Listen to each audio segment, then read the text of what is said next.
Ryan Roberts here with Coach Wirth of the Covington Catholic Colonels. Coach, in terms of the new team you have this year, just talk about the differences and strengths and weaknesses compared to last year's team. Well, we have a lot of guys back, so some of the strengths that we had last year will return along with those players, that those personnel guys. We should have a good running game again on the offense. We return a couple, what we think are good running backs with Luke Burr and Sam Dressman. Those guys have a lot of experience, a lot of carries, a lot of yards, a lot of points, and they should have a pretty good group in front of them. So offensive line-wise, we returned 3 out of the 5 starters. We had 2 sophomore linemen get hurt early on last year that had the potential to start the entire season. So we're actually returning a lot of offensive line guys. 5 that saw significant time. Certainly 3 out of the 5 starters. We returned 2 out of the 4 wide receivers that started last year. Evan Braun at our flanker, what we call our Z, returns. He had a shade under 800 yards and 8 touchdowns. And we have Sam Hatter coming back. He's one of our slot guys. He'll be replacing Ethan Egbers as the primary slot guy. He had about a shade under 400 yards and 6 touchdowns last year. So we have a fair amount of offensive production coming back. Obviously, the big question mark in the anticipated area of weakness will be a quarterback, and we'll have a new guy that will be breaking in. Losing Blake Burr, losing a kid of that caliber, and the talents that he had, the leadership that he shows.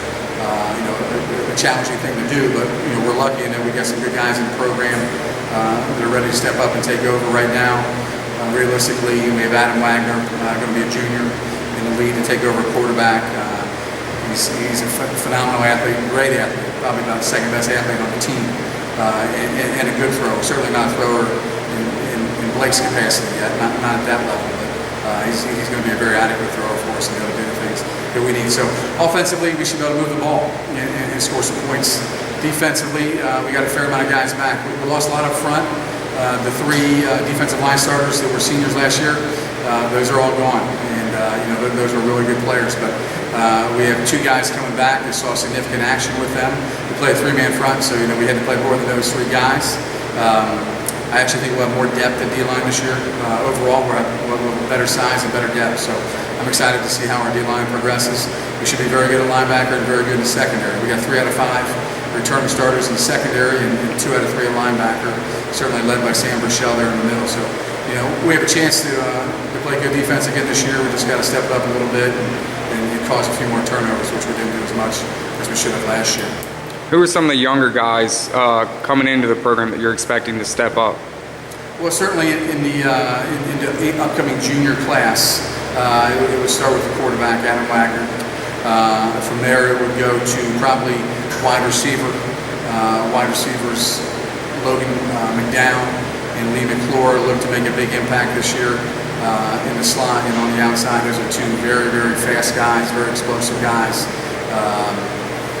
They should fit right in the mold of some of the guys that we've had there. We're excited to see what they do. In the offensive backfield, we're certainly going to be senior dominated, but we do have 1 or 2 young guys that are pretty good. In particular, sophomore Ben Darlington, running back, very, very physical. Probably the classic Covcath style running back, a little bit bigger kid, probably not as fast, good enough speed to make it pay, but a very physical style runner. So we're looking forward to see what he develops into this year. I'm sure he'll get some touches as time goes by. And then on the offensive line, we'll have some young guys as well. In particular, Sam Muir, who's a shade under 6'5". He's about 272 right now. Played pretty much JV last year. It was his first year playing football in a number of years. So we're looking forward to see what he does. He should turn into a pretty good offensive lineman. On the defensive side, in terms of youth, we're breaking in a new corner with Drew DeMarsh. We also made a personnel move. One of our returning senior wide receivers, who's pretty good, Matt Schmall. We moved him over to the defensive side to help shore up a corner there. He's very, very fast. Will be much like Adam Fisher over there, so that should be a good thing for us. At linebacker, we have a couple of young guys that should have the opportunity to play. Starting with sophomore inside backer Lucas Timmerman, whose older brother played for us a few years ago. And then on the defensive line, we have a lot of young guys. We have a lot of guys that don't have a tremendous amount of varsity experience. We've got 2 or 3 sophomores that we think can play. Those guys are all 220 pounds and have good frames and move well. And then we have a couple of juniors that will be very good, led by returning, I want to say 7th or 8th in tackles, Chris Holthouse, played a lot for us at defensive end, defensive tackle last year. Big guy on the inside, Nate Bailey, junior, defensive lineman, about 6'2", 220, should make a big impact. Coach, just talk about your schedule this year. Well, we got a good schedule, probably ramped it up a little bit from last year. We open up with Boone County. At Boone County, of course, we'll have a whole new staff. That'll be a whole new deal for them. We're excited about that because that's the traditional Northern Kentucky opener, Covcath versus Boone. That goes back a long way, so we were glad that they were able to, number one, keep us on the schedule, and then secondly, move that game up to week 0. After that, we play in the Skyline Showdown over Dixie against Dixie, who we anticipate will be much, much better this year. I know as they progressed through last year and started, learning the system, and Drew Moore really started to settle into that. They start scoring a lot of points, start playing some really good football. So we anticipate that being a good game. After that, we got Cincinnati Moore coming down here to play.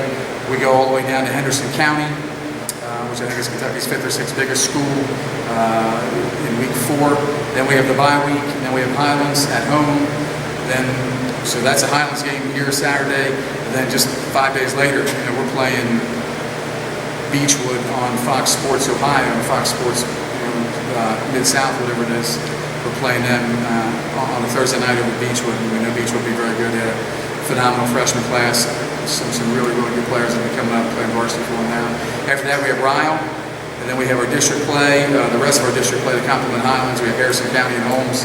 Then we wrap up the year at home with Connor and Drew Barker coming over here. Lastly, Coach, just talk about expectations for this year's team. Well, the expectations are high. They're high every year. They're not going to change. We expect to win the district, and we expect to march through the playoffs and get to state. We've come up short on that goal the last couple of years, and so we're doing everything in our power to make sure it happens this year. Coach, good luck this year. Thank you.